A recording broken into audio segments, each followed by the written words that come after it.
One Piece әлемінде көптеген кейіпкерлер бар, бірақ олардың бәрі бірдей күшті емес. Бүгін біз One Piece'тағы ең мықты 20 кейіпкерді анықтайтын боламыз. Бұл рейтингте йонкалар, адмиралдар, аңыз, қарақшылар және әлемнің ең қауіпті адамдары бар. Соңына дейін көріңдер, себебі бірінші орын сені таң қалдыруы мүмкін. Ендеше бастаймыз. Бізде бүгінгі видеомызда ашатын 20-шы орында Санджи, Straw Hat қарақшыларының 3 негізгі күшінің бірі. Алғашында көп адам оны тек аспаз ретінде қабылдады, бірақ уақыт өте келе оның күші Зоро мен Луфиден кейінгі деңгейге жетті. Санджи Винсмоктар әулетінің мүшесі. Бұл әулет ғылым арқылы жасалған аса күшті сарбаздармен танымал. Бірақ Санджи бала кезінде тәжірибенің толық әсерін алмағандықтан өзін қарапайым адам деп ойлады. Вано аркасында оның генетикалық қабілеттері оянды. Денесі бұрынғыдан әлде қайда берік болды. Куин сияқты Кайдоның ең мықты командирлерінің бірін жеңді. Қызықты факт, Ода Санджидің бір соққысының күші қазіргі пацифистердің шабуылына төтеп бере алатынын көрсеткен. Келесі бізде 19-шы орында Кинг Кайдоның оң қолы және Beast Pirates экипажындағы ең күшті адам. Ол Лунариан нәсілінің соңғы өкілдерінің бірі. Бұл нәсіл туралы дүниежүзілік үкіметтің өзі зерттеу жүргізген. Лунариандардың ерекшелігі арқасындағы от жанғанда оларды жаралау өте қиын. Кинг жас кезінде үкімет зертханасында ұсталған. Кейін Кайдо оны босатып алып, өз экипажына қосты. Зоро Кингті жеңу үшін патшалық хакиді жаңа деңгейде меңгеруге мәжбүр болды. Келесі бізде 18-ші орында Шарлотта Катакури. Катакури үлкен ананың ең күшті ұлы. Ол ұзақ уақыт бойы ешбір шайқаста жеңілмеген. Ең қауіпті қабілеті болашақта бірнеше секундта алдын ала көруі. Бұл қабілеттің арқасында ол қарсыластың шабуыл басталмай тұрып сезеді. Луфимен болған шайқас 10 сағаттан астам уақытқа созылды. Көптеген фанаттар Катакуриді бүкіл One Piece әлеміндегі ең құрметті қарсыластардың бірі деп санайды. Келесі бізде 17-ші орында Марко Белаус қарақшылардың бірінші командирі. Оның мифтік Феникс жемісі бар. Бұл жемістің арқасында ол жараларын бірнеше секундта емдей алады. Маринфорд соғысында Марко бірнеше адмиралға қарсы тұрған. Қызықты факт, Кизару мен Аокидзи сияқты адмиралдардың шабуылдары Марконы толық тоқтата алмаған. Белаус қайтыс болғаннан кейін де ол әлемдегі ең қауіпті қарақшылардың бірі болып қалды. Келесі бізде 16-шы орында Трафальгар Ло. Ло One Piece әлеміндегі ең ақылды жауынгерлердің бірі. Оның Опе Номи жемісі көптеген рейтингтерде ең қауіпті жемістердің қатарында. Рум техникасы арқылы ол қарсыластың денесін кесіп тастай алады, бірақ адам өлмейді. Оның бала шағы өте қайғылы болды. Ол бүкіл отбасынан айырылды. Кейін Корасан оны құтқарып алды. Вано аркасында Ло мен Кит бірігіп үлкен ананы жеңді. Бұл One Piece тарихындағы ең үлкен жеңістердің бірі болды. Келесі бізде 15-ші орында Зоро, Straw Hat экипажындағы Луфиден кейінгі ең күшті адам. Оның арманы бала кезінен бері өзгерген жоқ. Ол әлемдегі ең мықты қылышкер болғысы келеді. Зоро алғаш рет Куянаны жеңе алмай, оған берген уәдесі үшін жаттығуын тоқтатпады. Бүкіл One Piece тарихында Зоро көптеген күшті қарсыластарды жеңді. Мистер бірінші, Каку, Пика, Кик және тағы басқаларын. Бірақ оның ең әсерлі сәттерінің бірі Триллер Барктағы оқиға. Кума Луфидің барлық жарақаты мен ауырсынуын бір жерге жинағанда Зоро оның өзіне алуды сұрады. Сол ауырсынудан кейін ол қанға боялып тұрды. Санджи не болғанын сұрағанда Зоро ештеңе болған жоқ деп жауап берген болатын. Вано аркасында Зоро Энма қылышын меңгерді. Бұл бұрын Оден қолданған қылыш еді. Кейін ол патшалық хакиді оятып Кайдоны жаралай алды. Кайдоның өзі сенде патшалық хаки бар ма деп таң қалған. Қазіргі таңда Зоро Михawkқа бұрынғыдан да қатты жақындады. Бізде келесі 14-ші орында Кизару. Теңіз жаяу әскерінің ең қауіпті адмиралдарының бірі. Оның Пика Номи жемісі бар. Бұл жеміс оған жарақатты жылдамдығымен қозғалуға мүмкіндік береді. Сабоуди архипелагында Кизару Straw Hat командасын бірнеше минуттың ішінде жеңуге жақын болды. Сол кезде Супернова қарақшыларының ешқайсысы оған қарсы тұра алмады. Кизарудың ерекшелігі оның өте сабырлы болуы. Тіпті ең қауіпті шайқастардың өзінде ол әзілдеп жүреді. Маринфорд соғысында ол Белаус қарақшыларына қарсы шешуші рөл атқарды. ал Эджхейт аралында ол Луффимен тікелей шайқасты. Қызықты факт: Кизарудың прототипі жапон актері Кунея Таканадан алынған. Көптеген фанаттар оны адмиралдардың ішіндегі ең қауіптісі деп санайды. Келесі бізде 13-ші орында Аокиджи. Аокиджи немесе Кузан, бұрынғы адмирал.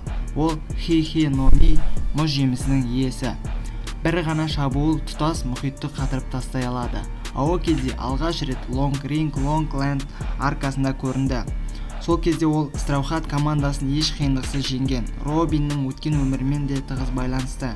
Өйткені Ахара жойылған кезде дәл осы Аокиджи Робинді тірі қалдырған. Маринфорд соғысынан кейін Аокиджи мен Акайно флот адмиралы атағы үшін шайқасты. Бұл шайқас 10 күнге созылған болатын. Панхазард аралының бір бөлігі мұзға, ал екінші бөлігі магмаға айналған. Бұл олардың күшінің дәлелі. Шайқаста Аокиджи жеңілді, бірақ көп ұзамай теңіз флотынан кетіп қалды. Қазір ол қарасақал қарақшыларының қатарында жүр, бірақ оның шынайы мақсаты әлі белгісіз. Келесі бізде 12-ші орында Акайно. Акайно қазіргі флот адмиралы. Көптеген фанаттар оны One Piece'тағы ең қатал кейіпкерлердің бірі деп санайды. Оның Магу Номи жемісі бар. Бұл жеміс арқылы адамдардың пікірінше шабуыл күші жағынан ең мықты жемістердің бірі. Маринфорд соғысында дәл Акайно Эйсті өлтірді. Бұл оқиға One Piece әлемін өзгертті. Акайноудың әділет түсінігі өте қатал. Ол үшін мақсатқа жету жолында кез келген құрбандыққа баруға болады. Тіпті Ахара оқиғасында ол бейбіт тұрғындар отырған кемені де жойып жіберді. Себебі ішінде бір ғалым жасырынған болуы мүмкін деп ойлады. 10 күндік шайқаста ол Аокиджиді жеңіп, флот адмиралы болды. Қазіргі таңда ол бүкіл теңіз күштерін басқарады. Келесі бізде 11-ші орында Бен Бекман. Шанкс қарақшыларының бірінші командирі. Ол One Piece әлеміндегі ең жұмбақ кейіпкерлердің бірігі. Қызығы, Ода оны East Blue'дағы ең ақылды адам деп атаған. Маринфорд соғысындағы Бен Бекман Кизаруға қаруын кезегенде Кизару шабуылын бірден тоқтатқан болатын. Бұл өте сирек кездесетін жағдай. Өйткені адмиралдар өзі одан сақ болған. Бекманның нақты күші әлі көрсетілмеген, бірақ көптеген деректер бойынша оның күші адмиралдар деңгейінде. Шанкс Йонко болғанымен оның экипажы әлемдегі ең теңгерімді экипаж саналады. Ал сол экипаждың ең қауіпті адамы Бен Бекман. Сондықтан көптеген фанаттар оны бүкіл One Piece әлемдегі ең күшті командир деп есептейді. Келесі бізде 10-ші орында Манки де Гарп.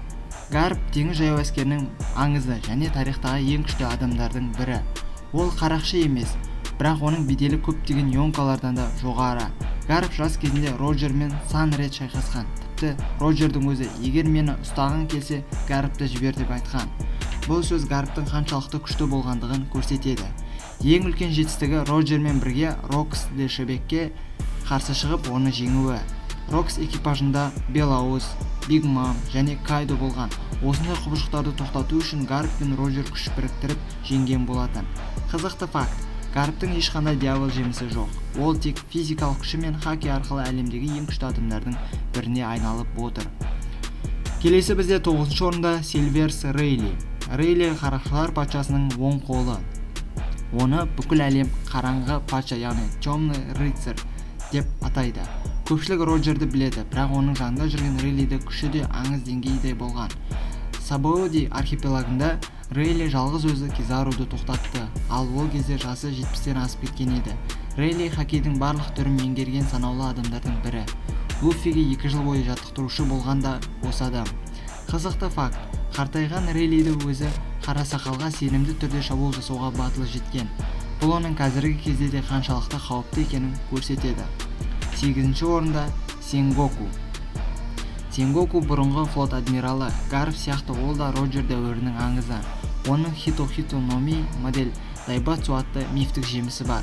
Бұл жеміс оны алтын Буддаға айналдырады. Маринфорд соғысында оның күші алғаш рет толық көрсетілді.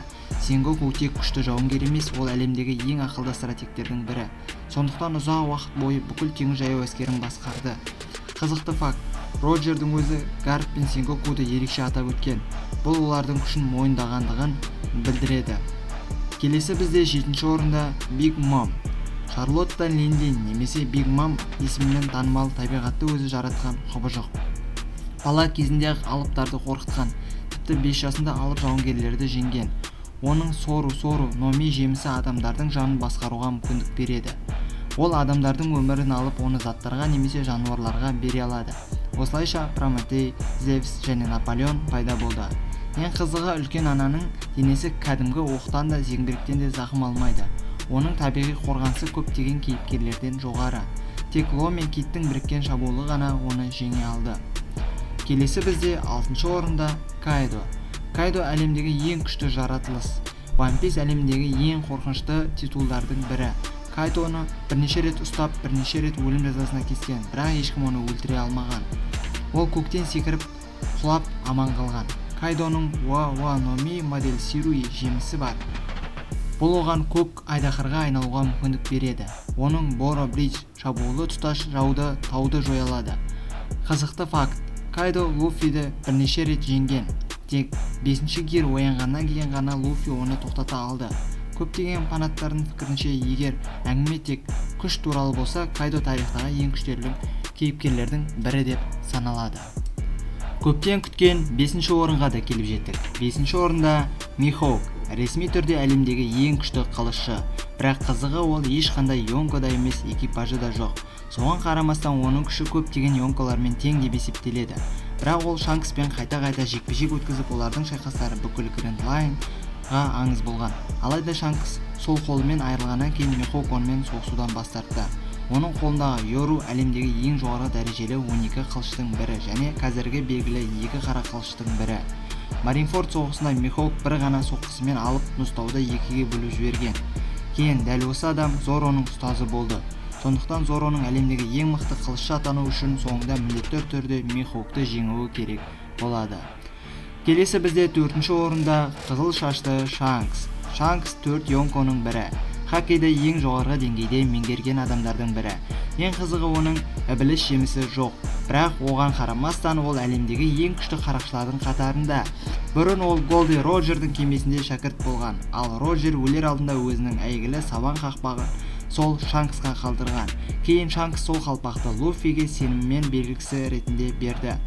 Маринфорд соғысында оның бір ғана келуі соғысты бірден тоқтатты. Тіпті Белоус қарақшылары да теңіз флоты да шайқасты жалғастыруға батылы жетпеді.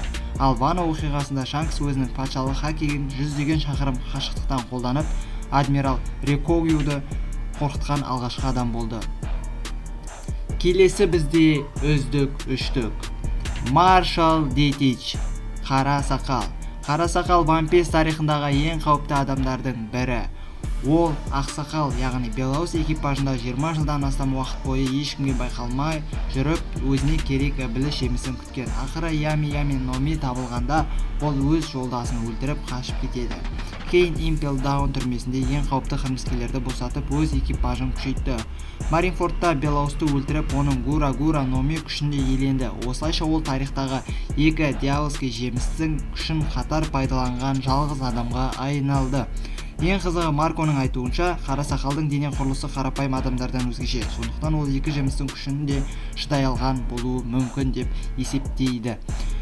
Келесі бізде топ 2-ші орында Голди Роджер. Голди Роджер тарихтағы жалғыз қарақшылар патшасы. Ол бүкіл Грэнд Лайн жолын аяқтап, Лафтайл аралына жеткен алғашқы адам болды.